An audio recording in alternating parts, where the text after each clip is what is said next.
रोहतक के गांव रिठाल में युवती की संदिग्ध मौत के बाद सनसनी फैली हुई है।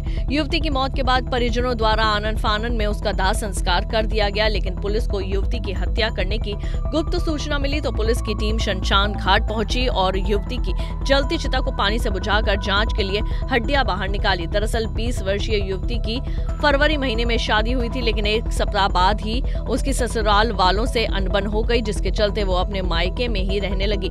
पुलिस को गाँव के किसी व्यक्ति ने फोन करके सूचना दी थी कि युवती की हत्या उसके परिजनों ने की है, जिसके बाद पुलिस एक्शन में आई और जलती चिता से न केवल जांच के लिए हड्डियां बाहर निकाली, बल्कि पिता समेत परिवार के अन्य सदस्यों के खिलाफ एफआईआर भी दर्ज कर ली गई है। देखिएगा, कल कंट्रोल रूम रोहतक में हमें एक सूचना प्राप्त हुई जिसमें कि बताया गया कि एक युवती जो कि रिठाल फोगाट के रहने वाली है, उसको मार के और जला दिया गया है, जिस पे मौके पे हमारे जो प्रबंधक अफसर हैं वो मौके पहुंचे और एएसआई जो चौकी इंचार्ज थे वो मौके पे पहुंचे। उसके बाद एफएसएल टीम को वहां पे बुलाया गया।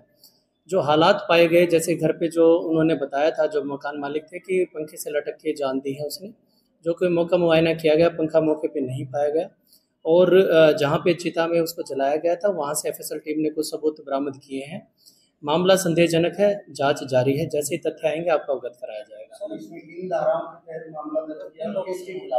इसमें प्राइमा फेसिया जो शिकायत के अनुसार हमने 302 के धाराओं के तहत मुकदमा दर्ज किया है और उन्हीं धाराओं के तहत आगे इन्वेस्टिगेशन जारी है।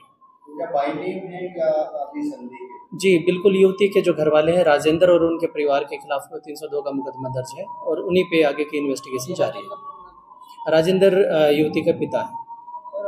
जानकारी सामने आई कि लड़की के साथ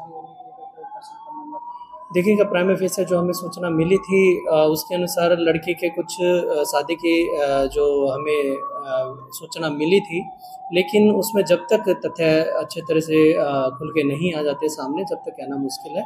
इसलिए इन्वेस्टिगेशन आगे जारी रहेगी और जैसे ही तथ्य आएंगे आपको अवगत कराया जाएगा।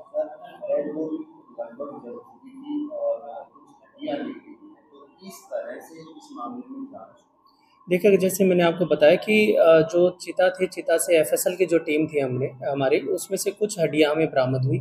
उसमें डीएनए भेजा जाएगा, डीएनए के थ्रू ही हमें जांच में पता चलेगा और उसके साथ साथ जो मौके के एविडेंसेस थे उनको भी एफएसएल टीम ने कलेक्ट किया है। जो फिंगरप्रिंट्स थे और मौके पे जो पंखे की बात कही गई थी उसकी भी जाँच पुलिस के द्वारा की जाएगी और इन्हीं सभी तथ्यों के आधार पर आगे इन्वेस्टिगेशन की जाएगी। संदेह इसी वजह से पैदा हुआ कि वो ये कह रहे थे कि पंखे से सुसाइड किया, मौके पे पंखा। जी बिल्कुल, दो चीज़ें थी जो संदेहजनक थी। एक तो ये था कि पंखे से लटक के, जो उन्होंने बताया था, जो उसके फादर थे लड़के के, उसने बताया था कि पंखे से लटक के उसने सुसाइड किया, लेकिन मौके पे पंखा और वो रस्सी नहीं मिली, जिससे कि संदेह पैदा होता है और उसी संदेहजनक स्थिति को देखते हुए हमने 302 का एफआईआर लॉन्च किया।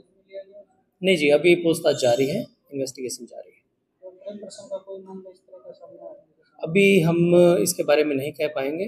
जैसे ही आगे के जो इन्वेस्टिगेशन में पार्ट्स हैं, जो फैक्ट्स हैं, उसके बारे में इन्वेस्टिगेशन करके ही सारी चीज़ों को पुख्ता किया जाएगा। पुलिस के मुताबिक परिजनों का कहना है कि युवती ने पंखे से लटककर आत्महत्या की है, जबकि पुलिस ने कमरे की छानबीन की तो वहां से पंखा ही गायब मिला।